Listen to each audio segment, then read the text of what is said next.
আসসালামু আলাইকুম ভিউয়ার্স। এই হচ্ছে ছাদের বাগান, রিপন বাগান। এই হচ্ছে মেহেন্দি গাছ, এই হচ্ছে মেহেন্দি গাছ, এই হচ্ছে সিম গাছ, এই হচ্ছে সিম গাছ, এই মাচান করা আছে। আর এই হচ্ছে পুঁই শাক, দেখেন পুঁই শাক। এই হচ্ছে আম গাছ, আর এই হচ্ছে পুঁই শাক গাছ।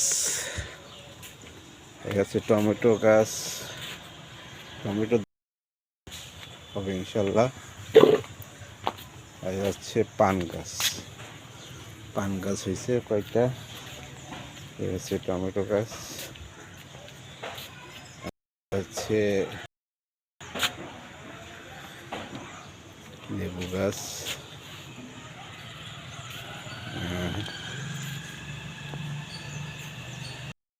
এই হচ্ছে সিম গাছ, দেখেন সিম গাছ। একটা বেশ গাছ আছে, এই হচ্ছে আমরা। ধন্যবাদ।